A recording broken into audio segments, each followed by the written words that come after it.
श्री सच्चिदानंदमय स्वरूपं विश्वाख्यनामांकित शक्तियुक्तं षडलक्षणं श्री परमेश्वराख्यं तं चित्परं चक्रधरं स्मरामि तं चित्परं चक्रधरं स्मरामि। हे गोविंद हे गोपाल हे दयाल हे गोविंद हे गोपाल हे दयानिधान। हे गोविंद गोपाल हे दयानिधान।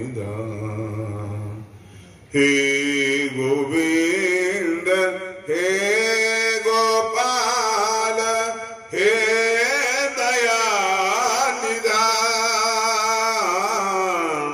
हे दयानिधान। हे गोविंद हे गोपाल हे दयानिधान। हे दयानिधान। हे दयानिधान। सर्वज्ञ श्री चक्र स्वामींचा जन्मोत्सव या ठिकाणी संपन्न होत आहे।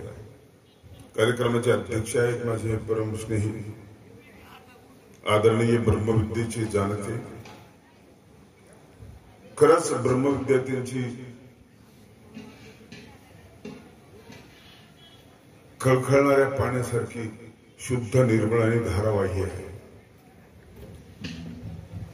अलीकडे ब्रह्मविद्याची पोथी ऐकायची तर त्यांची पोथी मला आवडते,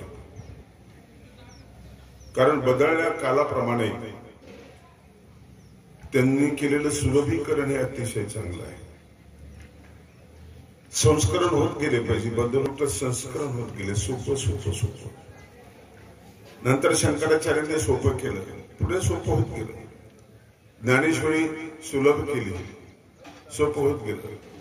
अमृत अनुभव, चांगदेव 65, योग वशिष्ठ आणि हरिपाठ हा सगळ्यात सुलभ अशा प्रकारचे हे लहान मुलांना नाही पेलणार, त्यांना तर पाहिजे बदका बदका नाचरे तुझी पिल्ले पाचरे पिल्लू मेलं गाडी घालून नेलं। इथं ते कार्टून काम बघतात मुलं, कार्टून बघतात। एका ठिकाणी कार्यक्रमाला गेलो, बसलो, त्या घरी कार्टून चालू होतं, मुलगा पाहत होता, त्याला म्हटलं काय बघतोय ना ते? माणसं नाही, काहीच नाही, काहीच नाही। तुम्ही बघण्यासारखं तेवढंच राहिले बाबा, माणसाचं काहीच बघण्यासारखं नाही। कार्टून प्रामाणिक आहेत, कर्मणूक करतात, काही वाईट काही करत नाही, माणसं वाईट करतात। बाबांची पोथी अनेक संदर्भाला घेऊन चालणारी पोथी आहे आणि म्हणून ते आज मी नवीनच शब्द जो ऐकला की ब्रह्मविद्या वाचस्पती, मला बरा वाटला। नाही तर असूया निर्माण होती व माणसामध्ये, मला असूया निर्माण नाही झाली। खरंच छान।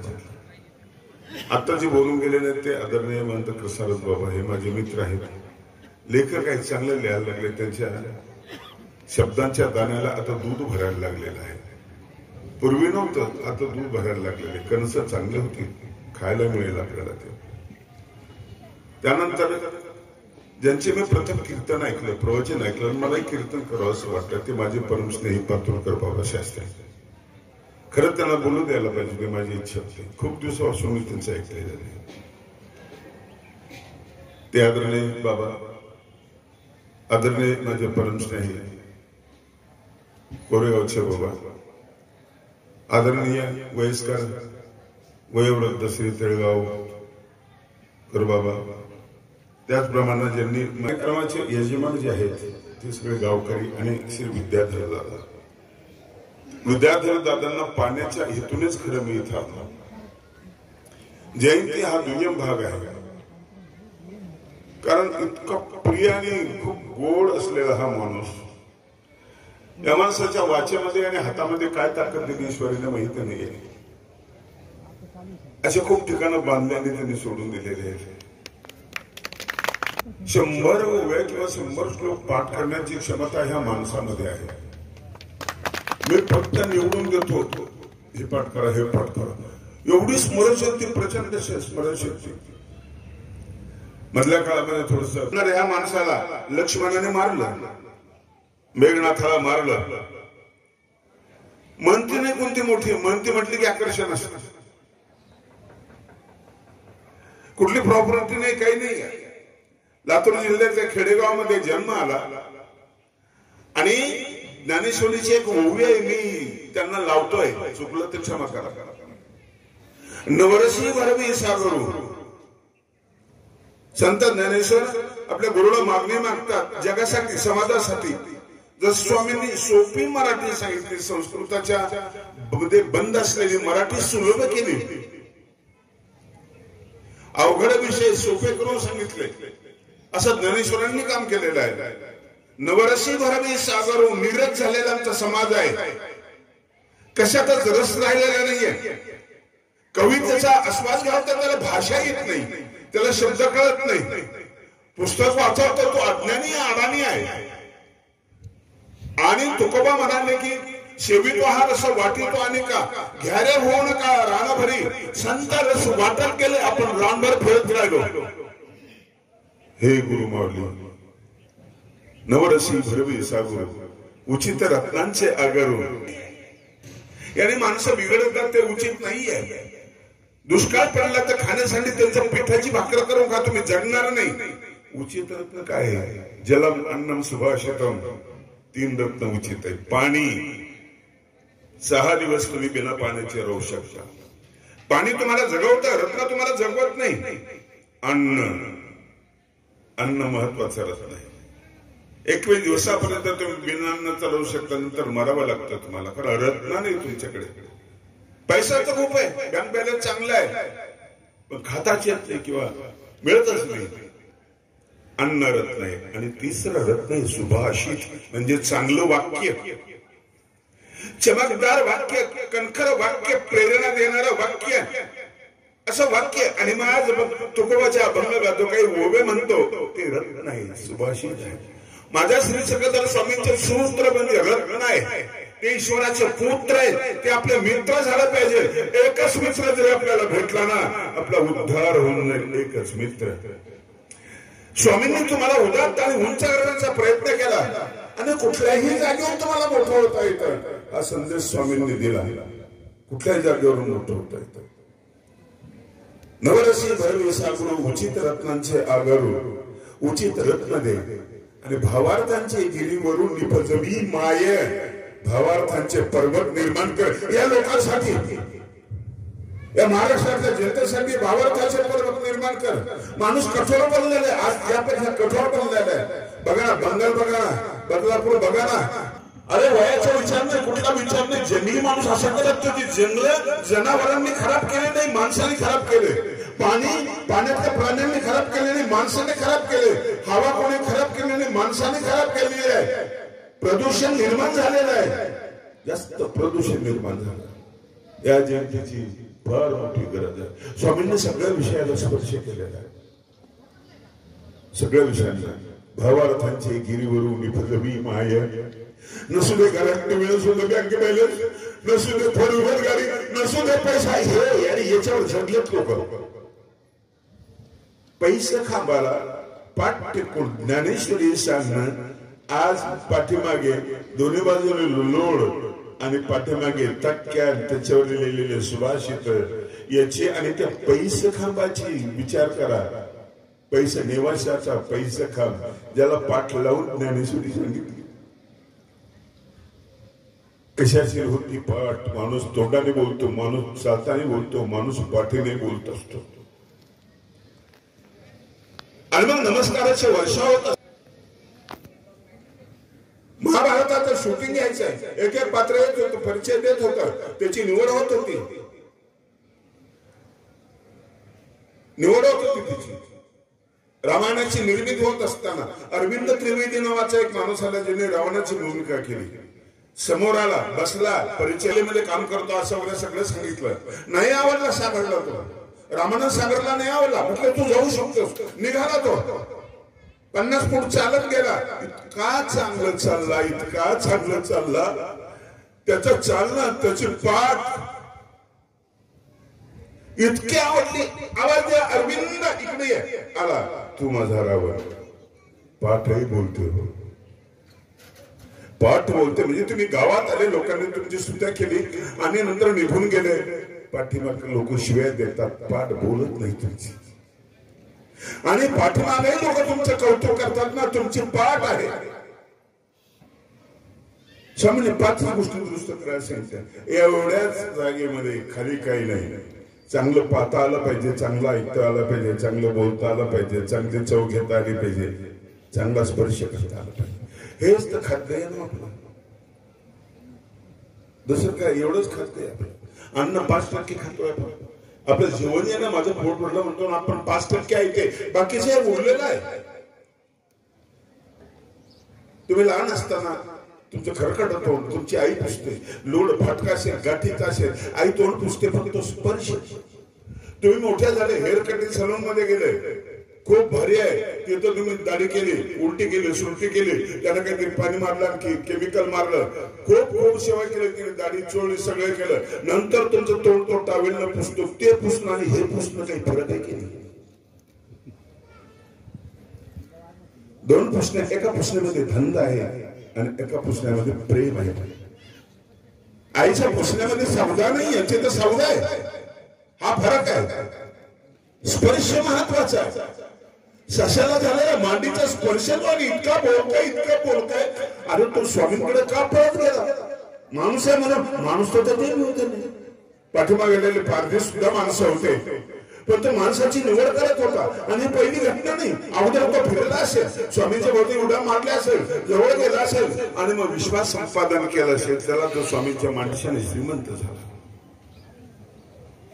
आई तोंडावर हात फिरवते ना, ही भूक आहे. फार मोठी भूक आहे, फार मोठी भूक आहे.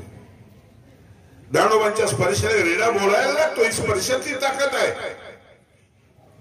अग्नी मिळे पुढे होतं महामंत्र, तो उच्चार, वेदाचा मंत्र उच्चारायला लागतो. अशीच तुमची जीव आहे. त्याच्यामुळे तुम्ही तुमचे मित्र बनता, तुम्ही तुमचे शत्रू बनता. बाहेरून आवक होत नाही, बाहेरून आवक होत नाही. तुम्ही पसायदान लिहू शकता, तुम्ही शिव्या देऊ शकता, त्या जीवेने तुम्ही तुमचे शत्रू होऊ शकता, तुम्ही तुमचे मित्र होऊ शकता. आज आपण आपले शत्रू झालेले आहोत. आपण शत्रू झालेलो आहोत. आणि परमेश्वराचा संदेश घेऊन आलेले जे काही संदेशवाहक आहेत ना, हे संदेशवाहक आपल्याला आजही दिशा देत आहेत. आपल्याला मोजता येत नाही. मगाशी लीला चरित्रामध्ये सांगितलं, डॉक्टर कोलदेव सगळं सांगितलं. लीला चरित्राची प्रेरणा कोणी दिली कुणीही सांगू शकत नाही. व्यासपीठावरच्या माणसाने कोणीही सांगावं. लीला चरित्र शासनाने निर्माण करायला पाहिजे. राव पाटील पैठणचे मंत्री होते, साधा माणूस, मराठी वाचली, काही लीळा वाचल्या आणि त्यांना अशी प्रेरणा मिळाली त्याच्यामधून. हे आज गरजेचं आहे. माणूस घडवणारी प्रक्रिया या लीला चरित्रामध्ये आहे. कारखाना तिकडनं ऊस टाकला की तिकडे साखर तयार होते, पोतं भरून घ्या. इकडं कापूस टाकला की तिकडे कपडा तयार होतो, पण इकडे अतिरेकी टाकला की तिकडे सज्जन तयार होईल. असं मशीन कुठे नाहीये, असं कुठंच नाहीये. ज्ञानेश्वरीने ते चांगले सगळे ग्रंथ चांगले, सगळ्यांनी चांगले कामं केलेले आहेत. ही प्रक्रिया खूप महत्वाची प्रक्रिया आहे. लीला चरित्राने माणूस घडवला. एक दरोडेखोर जवळ घेतला, ज्याला जवळ घ्यायला नाही पाहिजे. आपण जवळ घेताना माणसाचा विचार करतो तो कसा आहे. स्वामींनी घेतला. एक अहंकारी जवळ घेतला, महिम भट्टा. अहंकारी माणसाला केवढा त्रास होतो. मीच अमुक, मीच तमुक, मीच तमुक, मीच तमुक. अहंतेचे मूळ सकंदी उपडण्यासाठी त्याला जवळ घेतलं. कुठलीही समस्या जी आहे ना, ती मुळामध्ये असते. अहंतेचे नाही, ममतेचे मूळ सकंदी आणि मुळापर्यंत जाणं महत्वाचं आहे. अज्ञानाचे मूळ सकंदी, सगळ्या बिमारीचं मूळ सकंदी, मुळासकट बिमारी. आपण लक्षणावर उपचार करत असतो, मुळावर कुठे उपचार करतो. मूळ श्री चक्रधर स्वामींनी पहिल्यांदा सांगितलं, पाहतोस ना पाण्या नको पाहू, पाहतोस ना झाडाचे पाना नको पाहू, मूळ बघ. एका कावळ्याने घर बायको बाळान ते मोठं झाड निवडलं, हिरवगार निवडलं, त्याच्यावर बांधलं. बांधकाम चालू होतं. तिथे एक मुंगी गेली चालत. कावळ्याला म्हणाली, कावळे दादा कावळ्या, ए गप्पस. मोठी माणसं कामं करतात ना, लांब्यांनी बोलायचं नसतं. मुंगी गप्प बसली, निघून गेली. कावळे व्याली, अंडे झाले. प्रचंड वादळ आलं 15 दिवसानंतर. खूप वादळ आलं, झाड उन्मळून पडलं, अंडे फुटून गेले. कावळा रडत बसला दुसऱ्या झाडावर. त्यावेळेस कामात होतो. अरे मला हे म्हणायचंय, तुम्ही सगळे शेंडे आणि वरचं का बघताय? तुम्हीच नाही, माणसं अशाच आहे. शहरे खूप चांगले वाटतात, नंतर फार बेकार निघाले. कुठपर्यंत बघितलं तुम्ही? मुळात नाही गेले तुम्ही. मित्र खूप जोडला, मी बेट्याला फसवलं. मला कसं बघितलं त्याला? मुळात नाही बघितलं त्याला. मुलगी खूप सुंदर दिसली, मुलगा खूप सुंदर दिसला म्हणून लग्न लावलं. त्यावेळेस लग्न. तिची ओठ कशी आहे गुलाबाच्या पाकळीसारखी, तिचे गाल कसे सफरचंदासारखे, तिचे डोळे कसे हरणासारखे. तू ही एक बलवान गोरी, बाकी सब कंगना. अरे काय वेळे झाले, कवी वेळ रतन टाटा, अंबानी सगळे कंगाल, तू ही एक धनवान. तुझं रूप मुळापर्यंत नाही गेले तुम्ही. सौंदर्य जे आहे ना, ते कातड्याचं नाहीये, मनाचं, वाच्याचं, आचाराचं, विचाराचं. स्वामींनी सौंदर्य बघितलं ना, सीता सुंदर असं स्वामी म्हणाले. खूप कौतुक केले, रामायणाने कौतुक केलं नाही. त्रेता युगात सीता सुंदर. कशी सुंदर? तिची वाणी, तिचा विचार, तिचं बसणं, तिचं उठणं, तिचा स्वभाव सौंदर्य, तिचं मनाचं सौंदर्य, तिच्या बुद्धीचं, या सगळ्याची गोळा मिळत म्हणजे सुंदरता. स्वामींनी आपल्या सोबत तुलना केली की आम्ही इथले सुंदर आहे, त्रेता किती सुंदर आहे. नंबर 1 ची सुंदरती आहे 4 युगातली. नंतर श्रीकृष्ण चक्रवर्ती आहेत. स्वामी खोलात जात होते. तिचे नाक डोळ चांगले म्हणून लगेच रेशी भूक असते, लक्षात ठेवा. त्याच्या पुढचं पद मिळालं पाहिजे, त्याच्या पुढचं, त्याच्या जे मिळालं ते टिकलं पाहिजे. आनंदी नाहीये, आनंदाला सुखाची गरज नाही, एक सीमा मांडलेली. कोई लाख करे चतुराई कर्म का, लेख मिटे नाही भाई कर्म का, लेख मिटे नाही भाई. कर्म भोगणारा ही श्रीमंती आहे. आणि फकीर स्वतःला श्रीमंत समजतो, तो श्रीमंत आहे. छत्रपती शिवाजी महाराजांच्या श्रीमंतीला आधार आहे निश्चयाचा महामेरू. फार पक्की बाजू आहे ही. निश्चयता नाही हो माणसामध्ये, बदलतात माणसं, घरी घरीला बदलतात. बहुत जनाशी आधारो हा श्रीमंतीचा आयाम आहे. तुम्ही श्रीमंत त्यामुळे खूप लोकांना तुमचा आधार आहे. अखंड स्थितीचा निर्धारू श्रीमंत योगी. नंतर श्रीमंत शब्द आलेला आहे. या सगळे एकत्र आले की त्याला श्रीमंत म्हणतात. तपासा स्वतःला, तुम्ही श्रीमंत आहात. श्रीमंत आहात का तुम्ही? तपासा. उलट स्वामींनी स्वतःला बघायला शिकवलेलं आहे. आपण इतरांना बघतो, स्वतःला पण बघितलं नाही, स्वतःला बघायला शिकवलेलं. आणि प्रत्येक समस्येला स्पर्श केलेले, प्रत्येक समस्येला. बलात्कार का होतात? जबाबदार दोन्ही वर्ग आहे. स्वामींनी सूत्र सांगलं, रज्जारो धर्म स्त्रीची रक्षण. तुझ्यामध्ये कवच आहे तुझं रक्षण करणारं, बाहेर कशाला फिरतेस? कवच आहे तुझ्यामध्ये. पहिल्यांदा स्वामींनी सांगितलं, हे माते तुझ्यामध्ये कवच आहे. कोणता? लाज. लाज कमजोर नाही, लाज दुबळी नाही. आहे तर पातळ पाण्यासारखी आहे. पाणी नाजूक असतं, मध्ये बोट घालून त्याला तुम्ही कसंही करू शकता. पण ते आभाळातून पडतं ना, ज्यावेळेस ते पडतं मोठा खडक फोडून टाकतं ते. ही ताकद ही पाण्यामध्ये आहे. तुझ्या लाजेत ती ताकद आहे. आमच्या मुस्लिम भगिनी त्यांच्यावर एवढे अत्याचार होत नाही, अंग जळतात ते. कशाला दाखवायची गरज आहे? हे प्रदर्शन कशाला? निर्भयावर तो प्रसंग का आला? आज आहे तो प्रसंग. ह्या विषारीला जर तुम्हाला शोधतायत, हे विचित्र प्रकार होत आहेत. ही गोष्ट स्वामींनी सांगावी. तो धर्म आपण संपवला आतल्या आत. जसा संयम नावाचा एक धर्म आहे तुमच्यामध्ये, संयम नावाचा धर्म आहे. संयम तुम्हाला कंट्रोल करतो. एखादा माणूस म्हणतो मी अमुक ठिकाणी गेलो, इतका रागला, उचलून टाकला, मेला, चालू करू टाकायची, चूक केलीस तू. एक माणूस म्हणतो गेलो, मला रागाला वाटच्यात तीच करायची, पण संयमाने करायची. डॉक्टर अभय भंग आहेत गडचिरोली परिसरामध्ये, मोठे लेखक आणि सामाजिक कार्यकर्ते आहेत.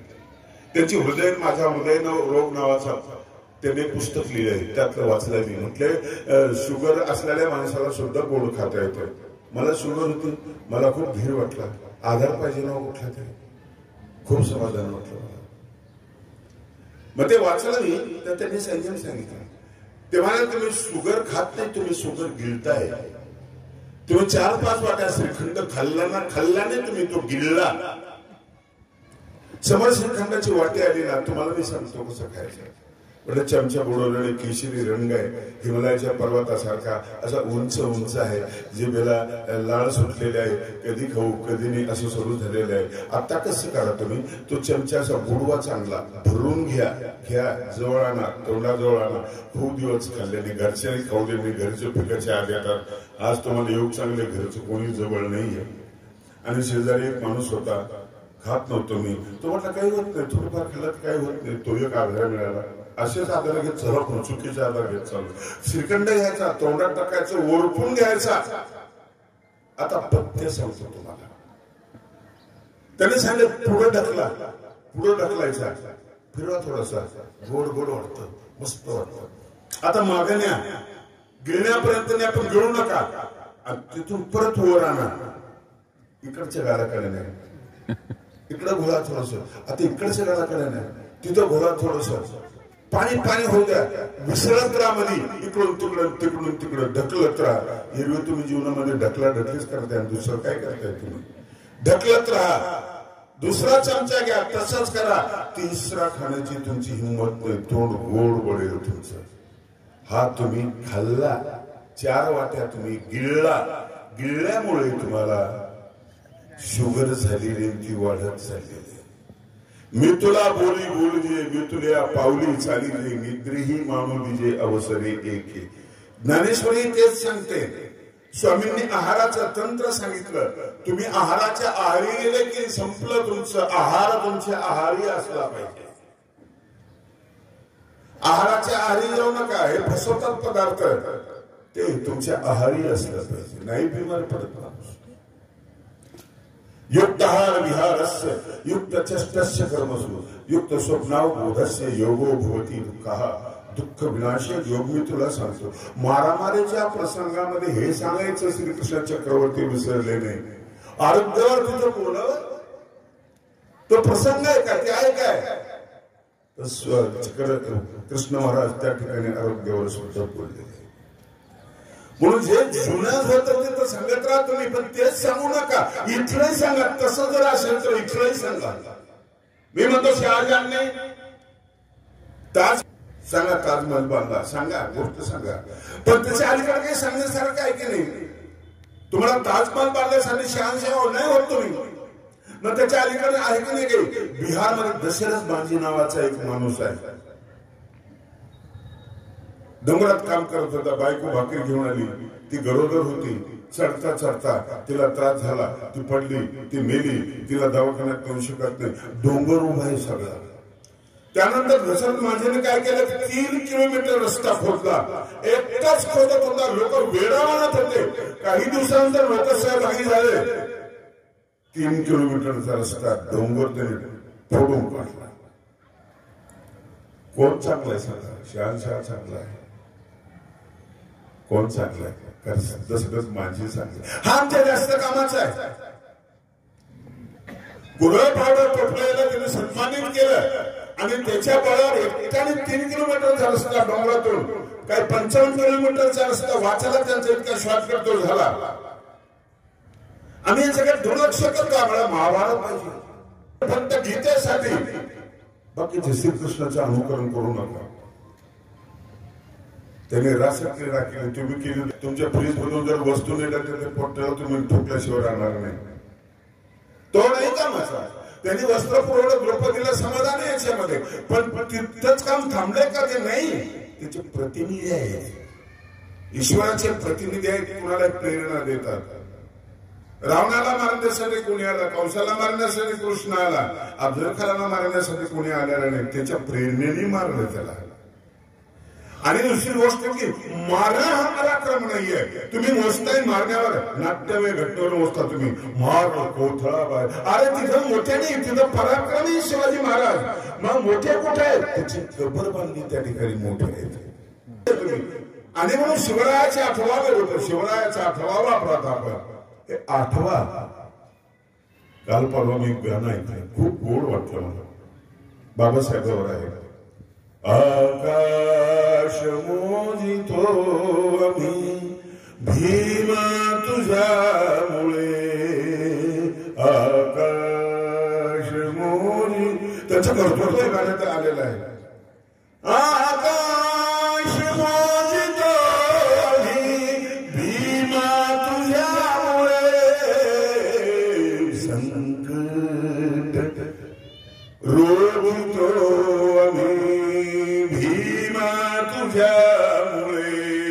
आकाश मोजितो आम्ही. अरे पैसे नव्हते आमच्याकडे मोजायला, मोजतच नाही आलं.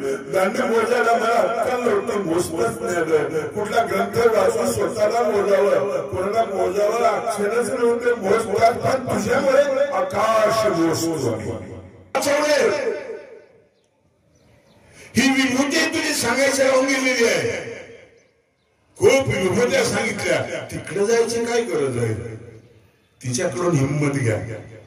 क्षणभरात निर्णय कसा घ्यायचा त्या महिलेकडून. इथंच आहे सगळं, इथंच आहे. खूप खूप खूप गोड आहे, खूपच गोड आहे. वरून खाली आला. तुम्ही वरून खाली कोणासाठी येता? तुमच्या प्रिय व्यक्तीसाठी येता, मोठ्या माणसासाठी येता. कोणानंतर तुम्हाला तुमच्यातलं प्रेम तुम्हाला खाली आणतं. हिरकणी कडा उतरून खाली गेली. का गेली? तिच्यातल्या वात्सल्याने तिला निघाली. खर्चट होत होती, काटे टोचत होते. कडा सैनिकाला उतरता येत नाहीत का, अवघड आहे. ती उतरली. झाडी गर्द आहे, वास सर्प विंचू यांची भीती आहे, वाघ लांडग यांची भीती आहे. पण चालली. आई आई ती आई. आई कशी असते? आई आहे. विवेकानंद अमेरिकेतून आले, रथ सजवलेला, बसले त्याच्यावर. विवेकानंद की जय. प्रचंड गर्दी, हार टाकले, खूप हार टाकले. आईच्या घराजवळ आले. अंगणामध्ये आई बसलेली दिसली. हार फेकून दिले. प्रेम मिळाले की सन्मानाला फेकून देतो माणूस. गर्दी गर्दी बाजूला केली. उतरले, पळत गेले. आई बसलेली होती, तिच्या मांडीवर डोकं ठेवलं. आई कशी आहेस तू? चांगले बेटा, तू कसा आहे? 4 महिने झाले तुला. काय बघितलंस? खूप बघितलंय. उंच उंच इमारत, अथांग समुद्र बघितला. आई खूप पैसा बघितला, पण तू नाही दिसली. आई 4 महिन्यात तुझा चेहरा मला दिसला. आलो मी तुला भेटीला. कशामुळे उतरले? प्रेमामुळे. हिरकणी खाली गेली, गावात पळत गेली. पाळण्यातलं बाळ बघितलं आणि त्या बाळाला घेतलं, कवटाळलं, छातीला लावलं. कुणी केलं हे काम? वात्सल्य. सगळ्या गुणांचे बीज तुमच्या मध्ये आहे. वात्सल्याने काम केलं. दुसऱ्या दिवशी महाराजांना समजलं. महाराजांनी तिला बोलवलं. तिला चुलोय बागडी केली, कौतुक केलं आणि त्या कड्यालाच तिचं नाव दिलं. ही नजर आहे का आपल्याकडे? नजर श्रीमंत असावी, डोळे सगळे नाही, नजर कुठे आहे? म्हणून बाईमध्ये आई पाण्याची नजर जी आहे ती राजांना होती. आम्हाला लेखनी बघता येत नाही. तो खूप झालो, मी डॉक्टर झालो, प्राध्यापक झालो, माणूस व्हायचा राहिला. अरे माणसा कधी होशील माणूस. भगवान श्री चक्रधर स्वामी अवतरले, उतरले म्हणजे संस्कृत खाली बोलत होते, पण तुमच्या भाषेत बोलायला लागले. मराठी भाषेमध्ये सूत्र सांगायला लागले. छोटस वाक्य, आशय घनता त्याच्यामध्ये, अल्पाक्षर असं ते वाक्य मराठीला श्रीमंत केलं मराठीला. वाङ्मयाचे सगळे प्रकार महानुभावांनी मराठीमध्ये आणले. मराठीतलं पहिलं व्याकरण महानुभावांचं आहे, पहिला शब्दकोश महानुभावांचा आहे, पहिला भाष्यग्रंथ महानुभावाचा आहे, महाभाष्य महानुभावाचा आहे, खंडकाव्य महानुभावांचं आहे आणि महाकाव्य महानुभावांचं आहे, स्तोत्र महानुभावांचे आहे, अलंकार महानुभावांचे आहे, छंद महानुभावांचे आहेत आणि झाडाच्या बुडाला बसून लिहिलेले हे ग्रंथ आहेत. मी भागवत प्रकाशित केलं, झाडाखाली बसून लिहिलेलं, शिळे गुटके खाऊन बसून लिहिलेलं आहे. या मुलांना समजून मराठा समाजाचा कीर्तनकार सांगतो की वंजाऱ्याला बोलवायचं नाही, वंजारी समाजाचा कीर्तनकार सांगतो की आपल्या शब्दामध्ये मराठ्याला बोलायचं नाही. अरे पूल बांधणारा हा पंथ आहे, यारे सगळ्यांना बोलवणारा, लहान थोर. धनेश्वर महाराजांनी पूल निर्माण केला, तुम्ही तोडतोय.